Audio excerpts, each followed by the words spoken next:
Assalamualaikum warahmatullahi wabarakatuh. Waalaikumsalam warahmatullahi wabarakatuh.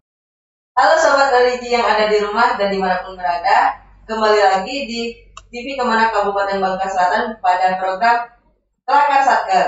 Nah, mungkin banyak di kalangan masyarakat yang masih bingung terkait dengan prosedur baik itu pendaftaran haji, pembatalan haji, dan pelimpahan nomor polisi. Nah, di sini kita sudah mengundang langsung kasih haji dan umroh. Kita di sini bisa mengulik langsung terkait informasi-informasi seputar haji tersebut. Bapak, bagaimana Pak prosedur terkait dengan pendaftaran haji tersebut? Mungkin bisa dijelaskan karena di sini masih banyak masyarakat yang ketika berkunjung ke kantor Kemenak Kabupaten Bangka Selatan kita ini masih bingung terkait dengan bagaimana sih prosedur pendaftaran haji itu, gitu. Apa saja persyaratan dan sebagainya. Itu bisa Bapak secara rinci. Baik, terima kasih Ibu. Bahwa terkait dengan pendaftaran, pembatalan haji, kemudian pelimpahan nomor polisi, itu kesemuanya ada regulasi yang mengatur. Pada kesempatan ini terkait dengan pendaftaran haji, seperti regulasi yang menjadi suatu pedoman kita, yaitu Peraturan Menteri Agama Republik Indonesia nomor 13 tahun 2018 itu tentang penyelenggaraan haji reguler. Maka di sini bahwa persyaratan pendaftaran haji dijelaskan pada bab 2 pasal 4. Yang pertama kami sampaikan kepada masyarakat bahwa persyaratan itu yang pertama adalah beragama Islam. Lalu yang kedua itu adalah usianya pada saat pendaftaran itu berusia 12 tahun.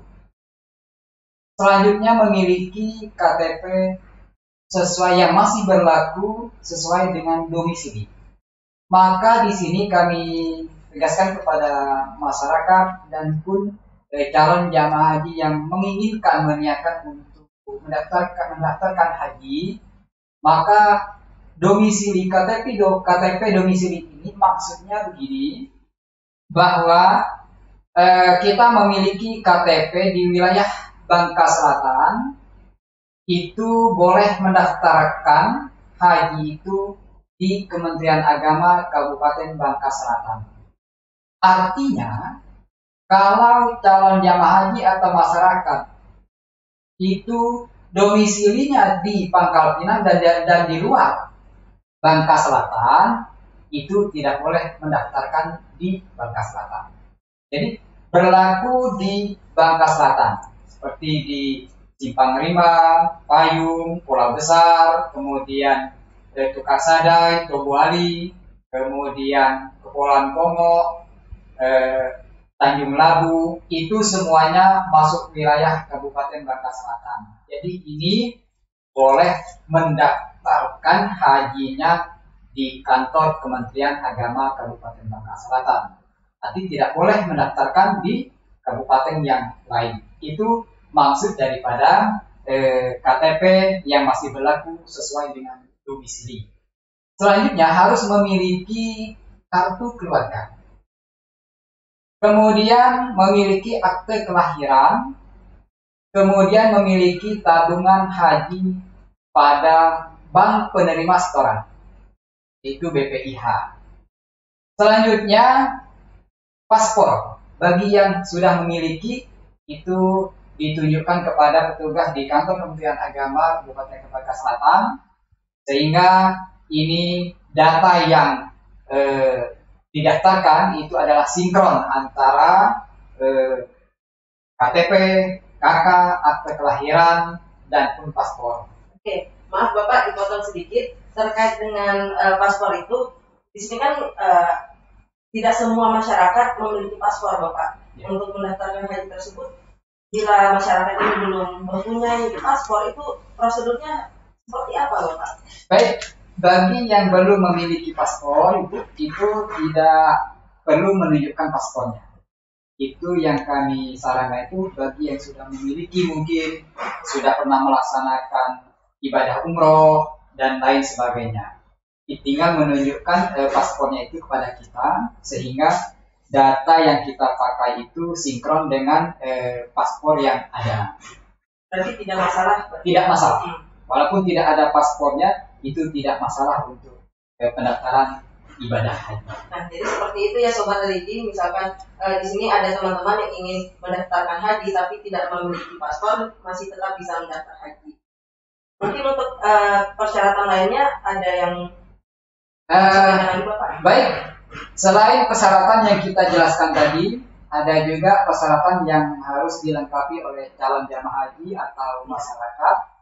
Yang pertama adalah pas foto ukuran 3x4 10 lembar. Itu ada ketentuannya itu 80% wajah muka kita harus ditampakkan. Kemudian memang sebelumnya itu latar belakang pas fotonya itu memang putih. Untuk saat ini bebas. Jadi boleh background fotonya boleh gambar Ka'bah dan lain sebagainya. Arti tidak mesti ke background warna putih.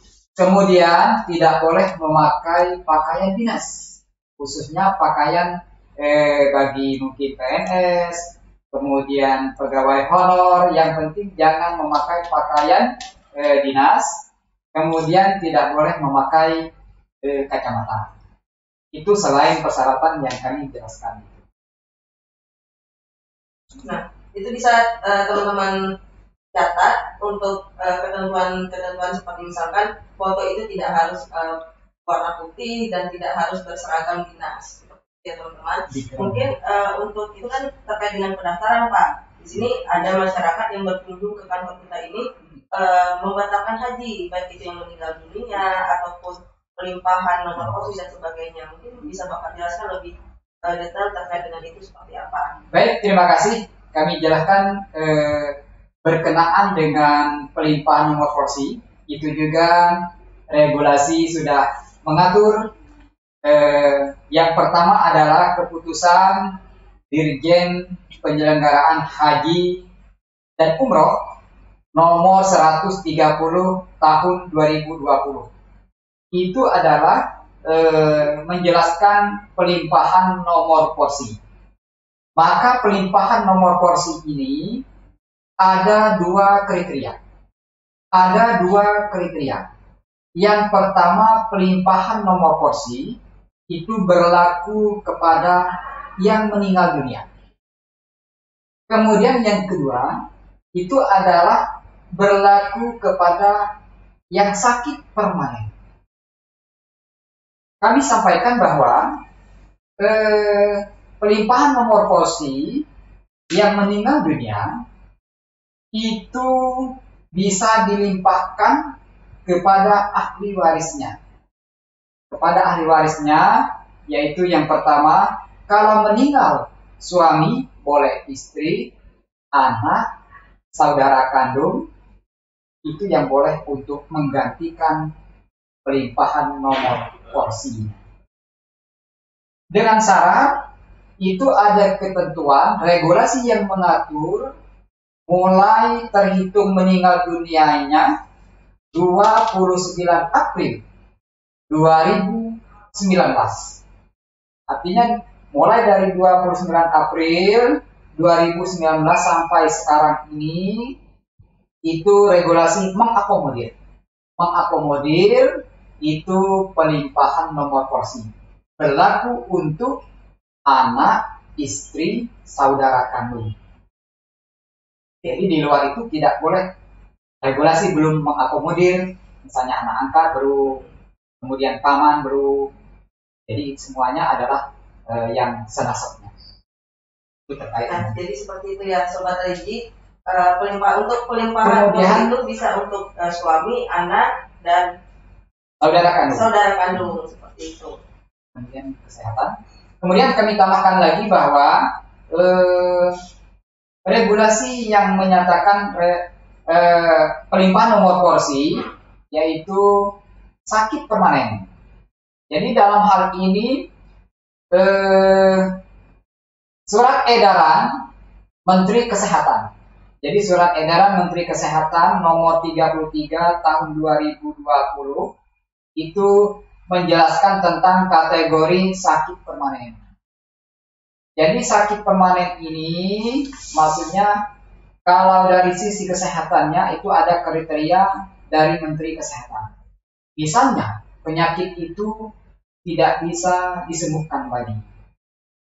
Maka kalau kita pelimpahan nomor porsinya harus ada surat keterangan atau rekomendasi dari tim medis berkenaan dengan pelimpahan nomor porsi. Jadi dalam hal ini kewenangan dari sisi kesehatannya adalah itu pihak kesehatan yang akan merekomendasikan membuatkan surat keterangan untuk bisa pelimpahan nomor porsi. Tentunya dari rumah sakit pemerintah. Oke, jadi seperti itu ya teman-teman. Untuk jadi kan Pak, ada sebagian juga masyarakat yang ingin mendaftarkan umroh nih, datang ke kantor kita dan menanyakan seperti apa terkait dengan proses pendaftaran umroh seperti itu. Mungkin di sini ada masyarakat yang masih bingung dan masih belum mengetahui terkait pendaftaran umroh ini. Mungkin bisa Bapak jelaskan dan sampai nanti ada mispersepsi di sini. Oke, Bapak bisa dijelaskan? Terima kasih. Bahwa kewenangan kita dari Kementerian Agama memang tidak menerima pendaftaran umroh. Oke, seperti itu ya. Tidak menerima pendaftaran umroh, namun kesemuanya itu adalah calon jamaah umroh itu ataupun masyarakat yang ingin umroh itu melakukan pendaftarannya melalui travel yang resmi.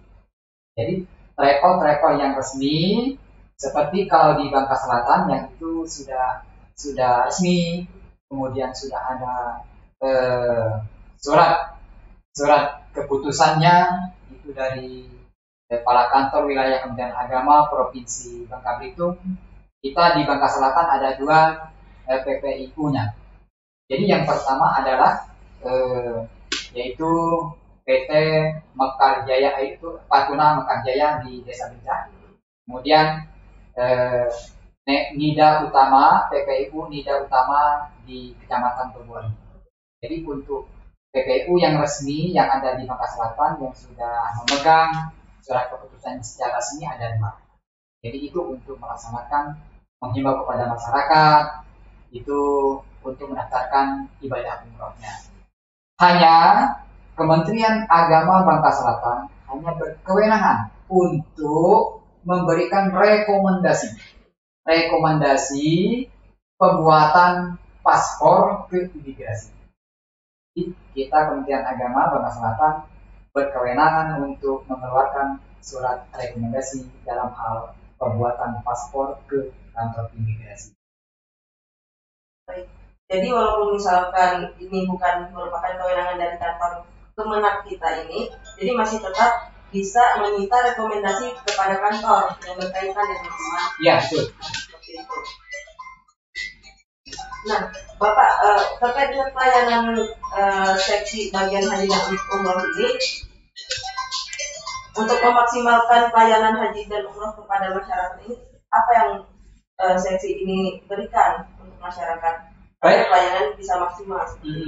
Kantor Kementerian Agama selalu berupaya untuk meningkatkan pelayanan baik di bidang penyelenggaraan haji kepada masyarakat.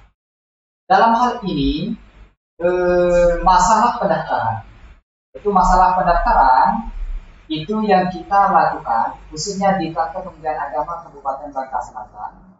Yang pertama pendaftarannya memang langsung ke kantor Kementerian Agama Kabupaten Bangka Selatan setiap jam kerja. Boleh, artinya pendaftarannya boleh ke kantor Kementerian Agama pendaftarannya di kantor Kementerian Agama setiap jam kerja. Ada lagi pendaftarannya itu kita lakukan melalui Siskohat Mobile. Jadi Siskohat Mobile ini yang sudah kita jalankan beberapa waktu yang lalu itu pelayanannya sudah baik dan pun sudah tujuannya untuk mendekatkan pelayanan Kementerian Agama melalui penyelenggaraan haji ini kepada masyarakat. Maksudnya Siskohat Mobile bahwa pelayanan itu kita lakukan, kita mendatangi wilayah-wilayah kecamatan kepada masyarakat.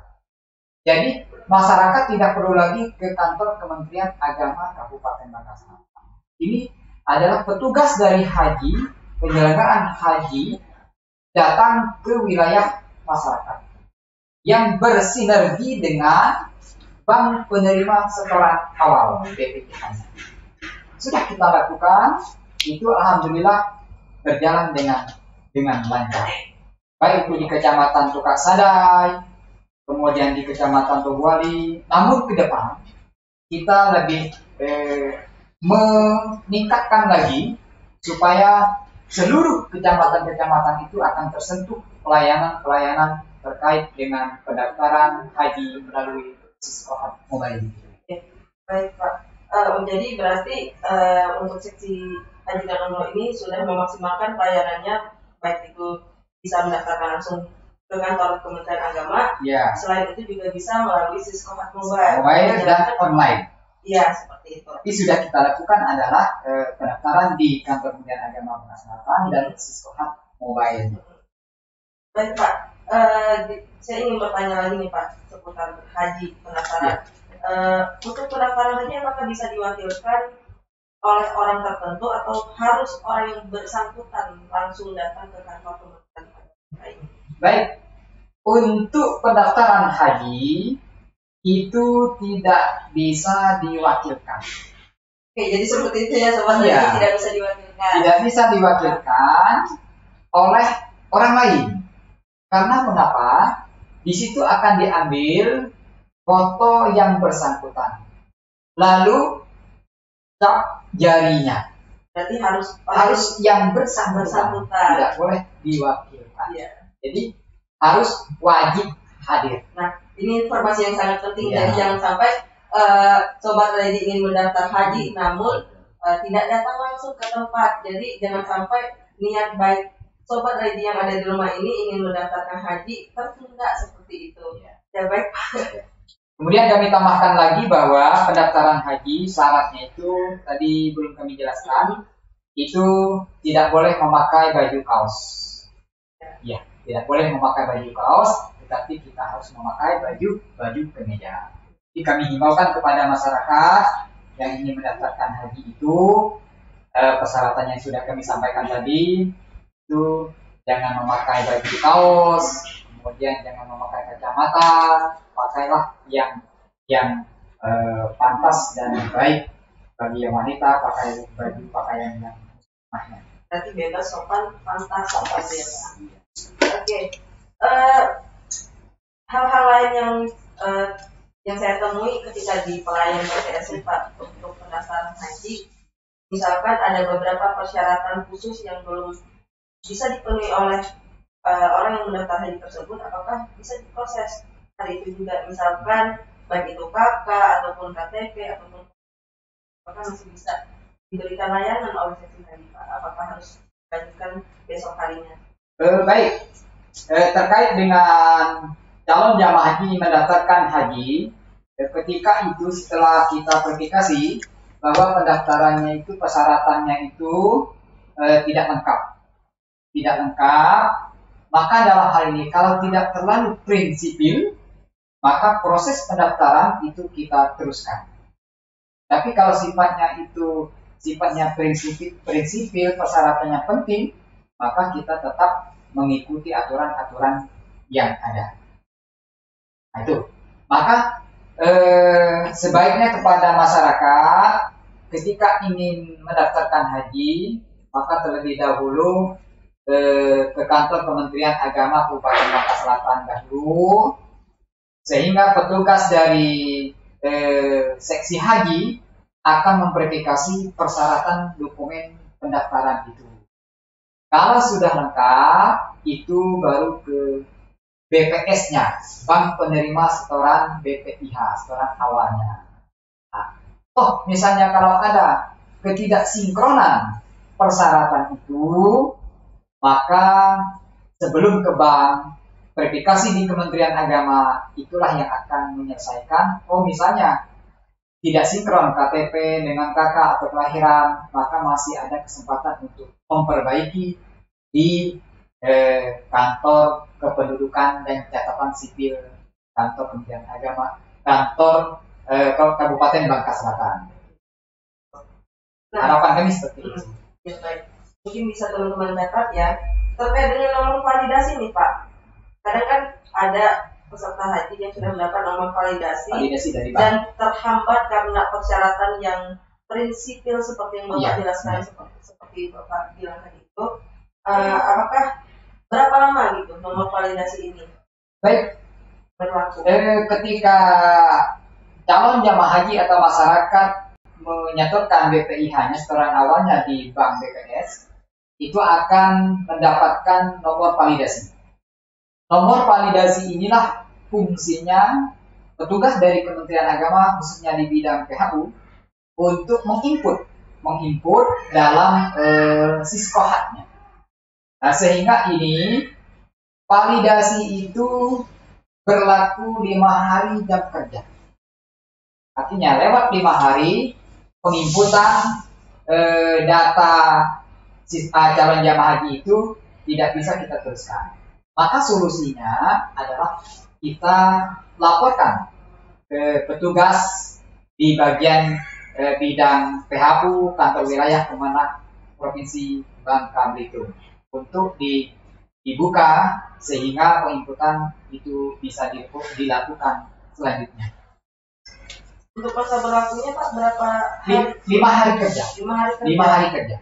Jadi lewat dari 5 hari itu sudah diblokir dan harus kita laporkan ke bidang tugas PHU-nya di bidang PHU kantor wilayah Kementerian Agama Provinsi Bangka Belitung.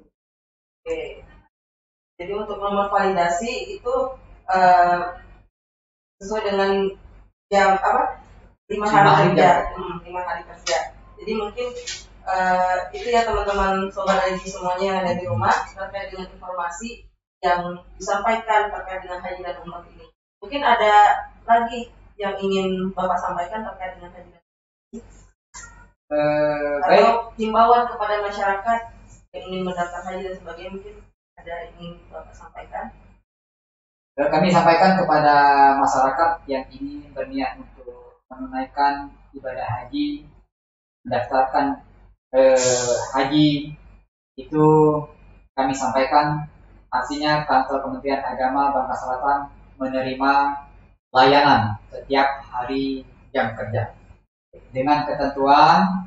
Harapan kami bahwa persyaratan yang sudah kami sampaikan itu mohon dilengkapi supaya lebih mudah untuk proses pendaftarannya. Demikian yang dapat kami sampaikan. Oke, Bapak, mohon maaf dipotong, jangan ditutup dulu. Ini ada informasi, ada hal yang ingin saya tanyakan lagi terkait dengan keberangkatan haji, Bapak. Karena kan tahun 2020 kita terkena musibah pandemi COVID-19, di mana tidak diberangkatkan jamaah haji untuk berangkat haji seperti itu, Pak. Nah, untuk tahun 2021 ini kejelasannya seperti apa, Pak? Karena mungkin banyak jamaah haji yang sebelumnya itu pertanyaannya apakah tahun 2021 ini akan diberangkatkan atau tidak, seperti itu. Karena ada isu yang beredar, ada yang bilang akan diberangkatkan, ada yang enggak, seperti itu. Ini bisa Bapak tegaskan. Baik, kita mengikuti perkembangan tentang penyelenggaraan ibadah haji, khususnya keberangkatan ibadah haji. Sampai saat ini kita masih menunggu keputusan tentunya dari pemerintah kita, pemerintah Republik Indonesia melalui Kementerian Agama Republik Indonesia. Untuk itu bahwa menunaikan ibadah haji itu adalah merupakan panggilan Allah. Artinya kita masih menunggu keputusan pemerintah kita yang notabene informasi yang kita terima bahwa hari ini akan ada penetapan ataupun keputusan nasib keberangkatan ibadah haji 2021. Oleh karena itu kami menghimbau kepada masyarakat bahwa menunaikan ibadah haji adalah ridho Allah Subhanahu wa Ta'ala. Maka itu kita banyak-banyak berdoa mudah-mudahan penyelenggaraan ibadah haji, tentunya keberangkatan ibadah haji tahun 2021 ini dapat dilaksanakan dengan baik. Kesemuanya adalah ridho Allah Subhanahu wa Ta'ala yang saya katakan tadi. Maka apapun hasilnya kita terima dengan lapang dada. Itu adalah mungkin keputusan yang terbaik. Itu terkait dengan informasi masalah keberangkatan ibadah haji. Kita masih menunggu secara resmi dari pemerintah. Apakah kita diberangkatkan, pemerintah memberangkatkan kita untuk menunaikan ibadah haji. Itu yang dapat kami terima info yang kita sampaikan. Oke, baiklah. Terkait dengan kejelasan keberangkatan haji tahun 2021 ini, sobat religi semuanya sudah disampaikan langsung oleh kasih haji yang bersangkutan, yaitu Bapak Agus, bahwasannya untuk kejelasan keberangkatan haji 2021 belum bisa disampaikan secara final karena masih menunggu keputusan dari pemerintah pusat seperti itu. Jadi dan sudah disampaikan pula bahwa untuk haji ini adalah merupakan panggilan Allah dan ridho Allah, sebagaimana misalkan terjadi apakah akan berangkat atau tidak nantinya. Untuk sobat religi tetap semangat dan jangan sampai menyurutkan niat baik hasilnya. Oke, mungkin ada lagi Bapak yang ingin disampaikan? Oke, cukup. Oke, mungkin itu saja sobat religi semuanya yang dapat kami sampaikan. Kami berikan informasi terkait seputar haji dan umrah ini. Semoga bisa bermanfaat bagi masyarakat banyak. Mungkin itu saja Bapak. Terima kasih. Saya selaku host Wiwi Ramadana pamit undur diri. Akhir kata, wassalamualaikum warahmatullahi wabarakatuh. Wassalamualaikum.